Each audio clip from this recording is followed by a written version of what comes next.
आखिर चीनी लोग छोटे कद्दू पर रबर बैंड क्यों डाल रहे हैं? दरअसल ये कद्दू खाने के लिए नहीं बल्कि सजावट के लिए है। इसलिए चीनी किसान छोटे कद्दुओं पर रबर डाल देते हैं, जिससे वो बढ़ते बढ़ते अनोखे डिजाइन में ढल जाते हैं। बाद में उन्हें तोड़कर अंदर के बीज निकाल दिए जाते हैं और बाहर सुंदर डिजाइन बनाकर अंदर लाइट लगाई जाती है। बस फिर क्या, तैयार हो जाता है घर को रोशन करने वाला एक खूबसूरत कद्दू लैंप।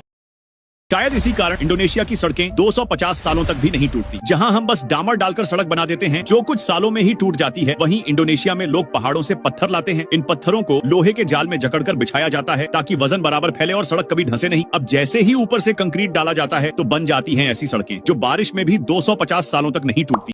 देखिए, ये अद्भुत नजारा है। एक ग्रामीण व्यक्ति नदी किनारे से छोटे छोटे पत्थर इकट्ठा करता है। ये पत्थर दिखने में साधारण लगते हैं, लेकिन इन्हीं से शुरू होती है कला की एक नई यात्रा। पत्थरों को वह एक पुराने पारंपरिक ग्राइंडर में डालता है। पानी की हल्की धार के साथ ग्राइंडर घूमना शुरू करता है। धीरे धीरे बड़े लकड़ी के हथौड़े इन पत्थरों को पीसकर बारीक पाउडर में बदल देते हैं। अब ये पाउडर पानी में मिलाया जाता है और कुछ देर के लिए ऐसे ही छोड़ दिया जाता है।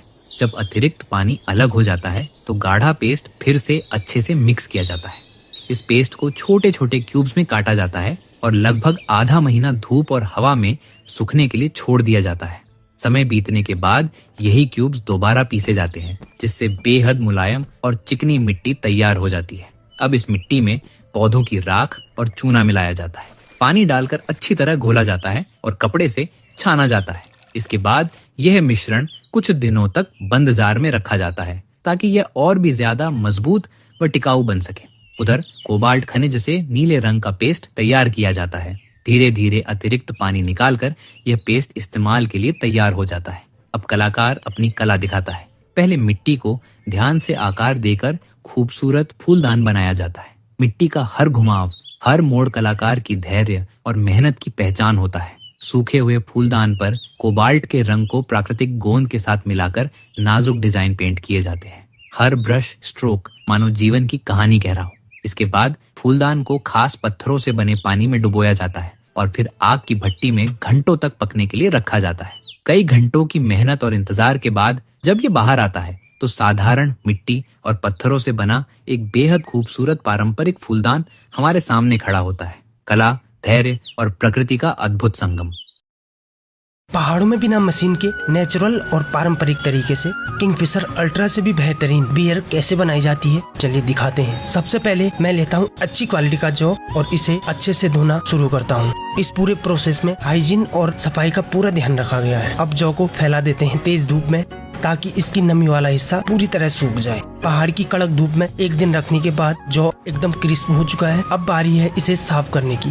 हाथों से बीनकर छानकर एकदम शुद्ध। तब तक आप कमेंट में बताएं ये वीडियो आप कहां से देख रहे हैं। अब इसे ले चलते हैं पहाड़ी ओखली के पास, जहां इसकी पिसाई होती है बिल्कुल देसी अंदाज में। थोड़ी देर में ही जौ का टेक्सचर कुछ ऐसा बन जाता है जैसा हमें चाहिए। अब इसे एक साफ कपड़े में डालकर गर्म पानी में रखते हैं ताकि इसमें से माल्ट अच्छे से निकल आए। अब बारी है हॉप्स की। पहले डालते हैं बिटर हॉप्स जो बियर में कड़वाहट और गहराई लाते हैं। फिर इसे अच्छे से बॉयल करते हैं और अब मिलाते हैं अरोमा हॉप्स जो इसका खास फ्लेवर बनाते हैं, वही जो पीते ही महसूस होता है। अब इस सारे मिक्सचर को डालते हैं एक कांच के जार में और फिर ऐड करते हैं ईस्ट जो इस बियर को लंबे समय तक बनाए रखेगा। ढक्कन ऐसा लगाते हैं जो एक तरफ से खुला रहे ताकि अंदर बनने वाली गैस बाहर निकल सके। अब इसे 6 से 7 दिन तक किसी ठंडी और अंधेरी जगह में रखते हैं। यहीं से शुरुआत होता है असली किण्वन। इसके बाद हर बोतल में डालते हैं थोड़ी सी शक्कर ताकि हल्की मिठास भी आए और बुलबुले भी बन सके। अब पाइप की मदद से बियर को बोतल में भरते हैं।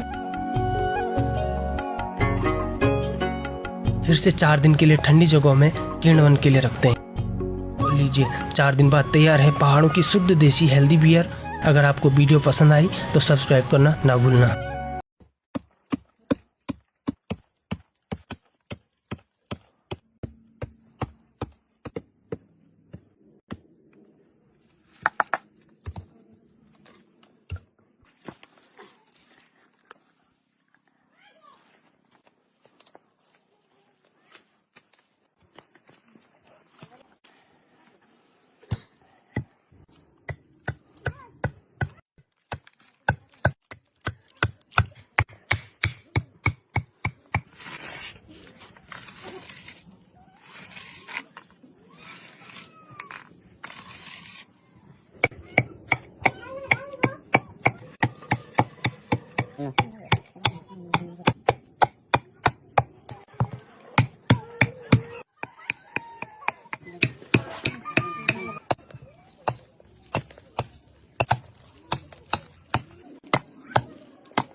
ये कोई जादू नहीं है, ये एक 70 टन का पत्थर का खंभा है जो हवा में झूल रहा है। 1902 में एक ब्रिटिश इंजीनियर ने इसे अपनी जगह से हिलाने की कोशिश की और जो हुआ उसने उसके होश उड़ा दिए। पूरा मंदिर ढहने की कगार पर आ गया। वो इंजीनियर तो भाग गया, लेकिन एक सवाल छोड़ गया, आखिर पत्थर का ये विशाल खंभा हवा में कैसे टिका है? आज लोग इसके नीचे से कपड़ा आर पार निकाल कर मन्नत मांगते हैं। तो आखिर इस खंभे का राज क्या है? इस रहस्य की पहली कड़ी हमें ले जाती है रामायण काल में। यह वही पवित्र भूमि है जहां माता सीता को रावण से बचाते हुए घायल पक्षीराज जटायु ने अपने प्राण त्यागे थे। जब भगवान राम यहाँ पहुँचे तो उन्होंने मरणासन्न जटायु को मोक्ष देते हुए तेलुगु में कहा, ले पक्षी, इसका मतलब होता है उठो पक्षी। और इसी दिव्य संवाद से इस जगह का नाम पड़ा लेपाक्षी।